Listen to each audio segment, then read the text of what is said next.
waaw njëkk a wax ni tey wote nañu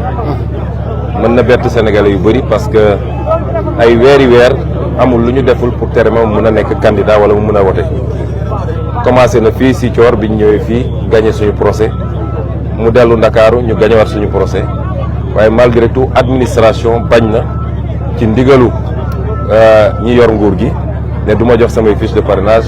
du ma pay ma nekk candidat tey dara changé wul ci diggante boobu mais ñoom ñi ma génne woon ci liste bi ñoo jékki-jékki delluwaat ma ci liste bi li nag su ma ko waxee waxuma ko pour joytu ndax ku ñu xam-xam ni ñun duñu joytu li waroon am dafa waroon am loolu la yàlla dogal te bu ñu teree benn Ousmane Sonko nekk candidat it li ñu xamul woon mooy Ousmane Sonko du benn ay junni Ousmane Sonko la te Bassirou Diomaye Faye benn la ci Ousmane Sonko yooyu tey Ousmane Sonko nekk na candidat te dinañu gagné élection bu soobee yàlla waxuma ko pour joytu waaye lenn la ci suñu programme lu war a tax rek Sénégalais yi gën voté massivement mooy injustice bi am ci réew mi jaay doole jël doole nguur war koo jëfandikoo pour jàppale Sénégalais yi seen dund gën a baax mais nga jël ko yëpp nag muy alkaati yi muy justice bi muy administration bi lépp nga jël ko jëmale ko ci benn nit rek parce que nee nga kii il faut ma faaga ko wala il faut mu ma tere ko nekk candidat loolu waratul am Sénégal moo tax rien que pour loolu Sénégal dañu war a génn massivement ñu defaraat suñu réew jële fi lépp loo xam ne day andi noonoo ak en jubalewaat Sénégalais yi nangu adversité nangu ni man war naa mën a jiite keneen war na mën a ne ànduma ak moom mais ñu def ko ci fair play def ko nekk ay gentleman comme ni ko gars yi di waxee lu am solo la. élection bi enjeu bi dafa rëy moomaat suñu bopp la ci suñu wàllu koom-koom d'abord delloo si justice ci wàllu économie delloo si justice ci wàllu social ba séddale bi tam jaar yoon mais moomaat suñu bopp li ñuy wax souveraineté loolu mooy solo élection bi moo tax ma doon wax ni mooy élection bu gën a am solo bi ñuy Sénégal ba léegi moo gën a am solo sax indépendance man gëm naa ni suñu véritable indépendance tey jii lay door bu soobee yàlla moo tax ñuy wax sénégalais yëpp dañu génn massivement bëgg nañ taux de participation bi weesu juróom-ñett fukk ci téeméer loolu mooy li ñuy ñaan te li ñu gisagum balaa may ñëw xool naa image yu bëri bi mooy suñu 5e élection waaye mosuma gis à 10 heures du matin farlu bu mel nii ci bureau de vote yi muy fii muy diaspora bi kon am nañu yaakaar ni Sénégalais yi xam nañu enjeu bi te dinañ génn massivement voté te élection bi du am 2e tour gëm naa ni tey dinañ ko gagné au premier tour incha allah te gëm naa ni yàlla bëgg na Sénégal tam Sénégalais dinañ wane ni dem dajale alal goo xam ne lewul daganul wala nga dem ay waa bitim réew ngémb la wala nga yaakaar ni ci caaxaan ak ci naxaate mën nga jël réew dinañ wane ni loolu Sénégalais li ñu doon woote suñu maam yi doon ko woote ñu xam ni ci dëggu ci jom ci fulla ci ngor ci doylu Sénégalais dinañ ko jëmmalaat tey en votant massivement pour le candidat Bassirou Diomaye Faye kon di lancer aussi un appel ministre de l'intérieur am nañ jot bu rafet ci moom Sénégal yëpp am nañ ko jàpp nañ ne xam nañu moom tam xam na enjeu yi te bëggul jóge fii ñu koy woy bu ñaaw waaye ñu koy gën a soññ rek lu mu doon def rek na ko yokk parce que am na ñoo xam ne xam nañu ñoom dañuy perte élection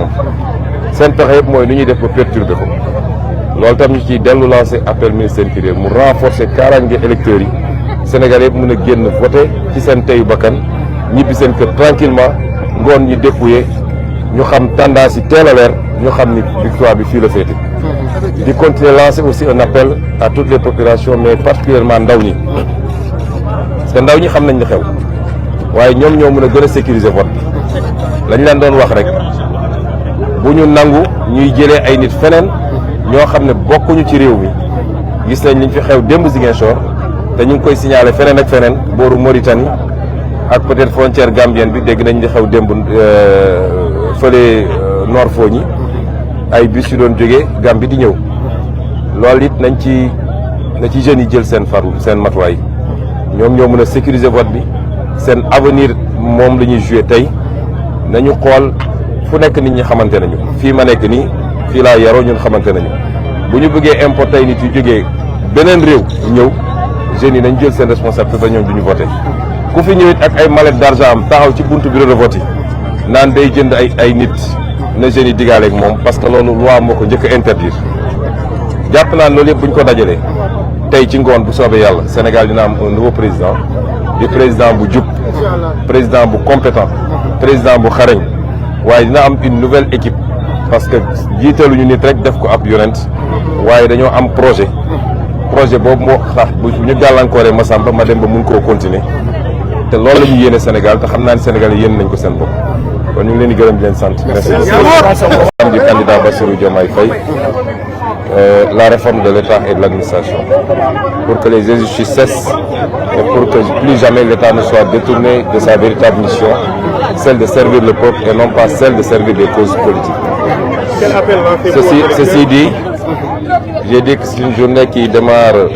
avec ce constat triste, mais qui va se terminer dans la joie, parce que je suis convaincu qu'à l'issue de cette journée, Inch'Allah, notre candidat, Bassirou Diomaye Faye, sera largement élu, et dès le premier tour. Et cela est d'autant plus évident à nos yeux que nous observons une forte affluence des Sénégalais, de la diaspora et de l'intérieur du pays.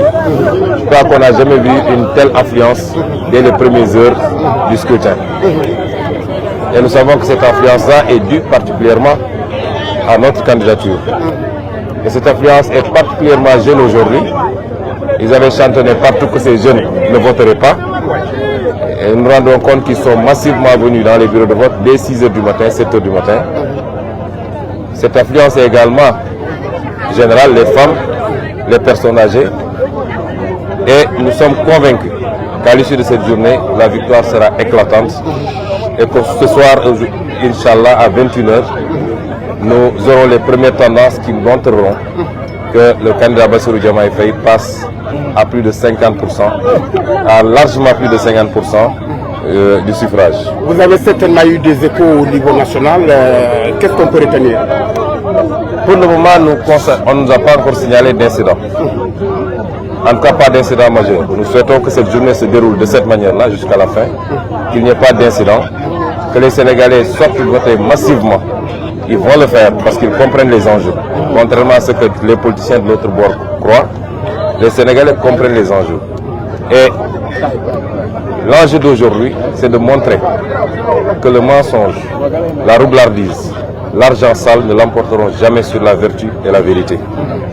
Et les Sénégalais démontreront que les vertus dont on s'est paré depuis longtemps, en Wolof on parle là de Djom, de Foule, de Faïda,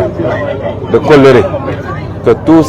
ces vertus-là soient encore présentes au Sénégal et que les Sénégalais sauront faire la part des choses. Et que aucun lobby étranger également ne leur choisira un président de la République. Et c'est pourquoi nous allons lancer encore une fois cet appel-là pour demander aux Sénégalais de continuer à sortir massivement. Nous souhaitons que le taux de participation de cette année soit un taux de participation record depuis l'indépendance jusqu'à aujourd'hui, qu'on puisse dépasser les 70 ou 75% de taux de participation. Ce sera indicatif pour la légitimité du président que nous allons choisir, c'est-à-dire le président Bassirou Diomaye Faye.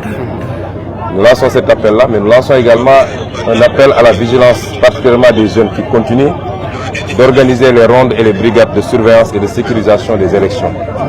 On a vu ce qui s'est passé hier à Ziguinchor. On a vu en tout cas une vidéo circuler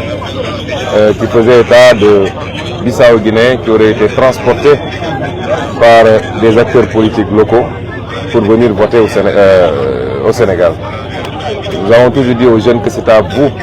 de prendre votre destin en main et de sécuriser ces élections en organisant des brigades de surveillance et en refusant qu'un étranger, et par étranger je ne parle pas de gens qui sont établis au Sénégal depuis longtemps et qui ont leur nationalité en bonne et due forme, mais je dis de gens qui ne sont pas d'ici, qui sont transportés par des cars, qui traversent les frontières gambiennes, sénégalaises, bissau-guinéennes ou mauritaniennes pour venir voter au Sénégal. Il faut que les jeunes prennent leurs responsabilités pour l'empêcher par tout moyen possible. Parce que c'est une élection du Sénégal, par les Sénégalais et pour les Sénégalais.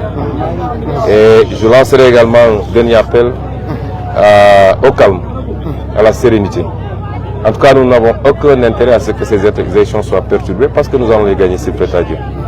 Je dois lancer un appel pour éviter de répondre aux provocations. Nous savons que dans certaines zones, particulièrement dans le Baol, dans le département de Mbaké, Le plan, c'est de créer des provocations pour qu'il y ait des rixes, pour qu'il y ait des affrontements et que les autorités en tirent des conséquences pour demander la suspension du vote.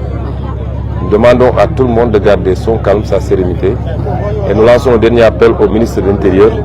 pour qu'il sécurise les Sénégalais qui doivent venir voter. Ça ne doit pas être l'affaire des jeunes, en principe, mais si l'État est défaillant, les citoyens prendront leurs responsabilités pour sécuriser leur vote. Mais nous lançons un appel au ministre de l'Intérieur que toutes les dispositions soient prises pour éviter que ça et là, des nervis soient recrutés pour venir perturber le déroulement du vote. Voilà ce que je voulais dire. Alors à wolof ginnaaw bi nga voté mun nañu lan lañ mun a jàpp ci situation bi ak lépp loo xamante ne ci wàllu appel.